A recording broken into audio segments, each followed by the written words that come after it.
হামলার মুখেও কৌশলী সিআরপিএফ। সন্দেশখালীতে আক্রান্ত হলো ইডি এবং সিআরপিএফ, কিন্তু তারপরেও প্রত্যাঘাতের পথে হাঁটলেন না কেন্দ্রীয় বাহিনীর জওয়ানরা। তারা শুধু ইডি আধিকারিকদের নিরাপদ এলাকায় নিয়ে যান। হামলাকারীদের হাতে যেহেতু আগ্নেয়াস্ত্র দেখা যায়নি, তাই পাল্টা প্রতিরোধে আগ্নেয়াস্ত্র ব্যবহার করেনি কেন্দ্রীয় বাহিনীও।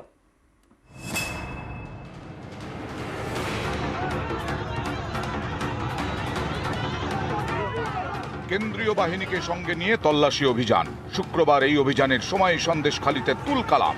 আক্রান্ত হলো কেন্দ্রীয় তদন্তকারী সংস্থা, মাথা ফাটল ইডি অফিসারের, ঝরল রক্ত। এতেই অনেকের প্রশ্ন, কেন্দ্রীয় বাহিনী তাহলে কি করলো? সিআরপিএফ থাকা সত্ত্বেও এসব ঘটল কিভাবে? বিশেষজ্ঞরা কিন্তু বলছেন, সন্দেশখালীতে এদিন কৌশলী ভূমিকা নেয় সিআরপিএফ। হামলার থেকে ইডির অফিসারদের বাঁচানোর চেষ্টা করে, নিরাপদ জায়গায় নিয়ে যায়। কখনোই প্রত্যাঘাতের পথে তারা হাঁটেনি। হামলাকারীদের হাতে আগ্নেয়াস্ত্র দেখা যায়নি, তাই কেন্দ্রীয় বাহিনীও আগ্নেয়াস্ত্র ব্যবহার করেনি। কিন্তু রেড করতে গিয়ে তো এদিন ইডি অফিসারদের মাথা ফাটলো, রক্ত ঝরল। আগামী দিনে আবার এরকম ঘটলে কি হবে? বিশেষজ্ঞদের একাংশের মতে, স্থানীয় পুলিশ প্রশাসনকে জানিয়ে ইডি অভিযান চালালে এরকম পরিস্থিতি তৈরি হতো না।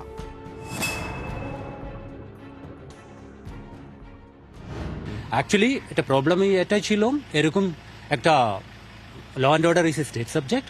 এরকম একটা জায়গা যাবার সময় একটু লোকাল থানার সাথে কোঅর্ডিনেট করে যাবাটা উচিত ছিল। এই ইনফরমেশনটা আমরা যা পেয়েছিলাম একটু লেট করে পেয়েছিলাম, ওই জন্য আমরা ওখানে যেতে যেতে একটু দেরি হয়েছিল। পুলিশের সামনে ঘটনা হওয়া নাই, যতগুলো ওখানে ইনসিডেন্ট হয়েছিল পুলিশ যাবার আগে ওখানে হয়েছে। পুলিশ যাবার সঙ্গে সঙ্গে যতগুলো লোক ছিল সবাইকে আমরা রেস্কিউ করে ওখান থেকে সেফ পাসেজ করেছি। প্রায় সন্ধে হয়ে গেল, এখনো কাউকে আইডেন্টিফাই করা গেল না। আমরা ওটা চলছে, সবকিছু লিগ্যাল অ্যাকশন চলছে। সকালে হামলার মুখে কৌশলী সিআরপিএফ, ইডি আধিকারিকদের নিয়ে এলাকা ছাড়েন জওয়ানরা। পরে ফের ঘটনাস্থলে সিআরপিএফ। ভাঙা গাড়ি ফেরত আনতে পৌঁছয় বিশাল বাহিনী, ফিরিয়ে আনা হয় ভাঙা গাড়ি। সন্দেশখালীর এদিনের ঘটনা নিয়ে রাজ্য জুড়ে শোরগোল। মুখ খুলেছেন কলকাতা হাইকোর্টের বিচারপতি অভিজিৎ গঙ্গোপাধ্যায়ও।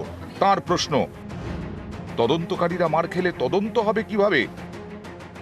রাজ্যপালের হস্তক্ষেপ আমি চাইনি। আমি বলেছি যে রাজ্যপাল কেন এখনো পর্যন্ত কনস্টিটিউশনাল মেশিনারি ধ্বংস হয়ে গেছে এটা ডিক্লেয়ার করছেন না। তিনি ডিজিকে তলব করেছেন। তিনি কাকে তলব করেছেন আমি জানি না। পশ্চিমবঙ্গে আইন শৃঙ্খলা নিয়ে কি বলছেন? পশ্চিমবঙ্গে আইন শৃঙ্খলা আছে বলে আপনার মনে হয়?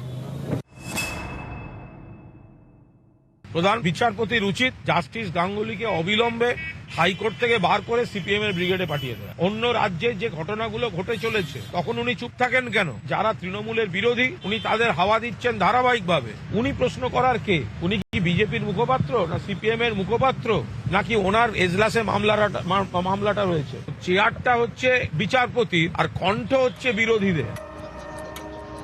নিউজ 18 বাংলা।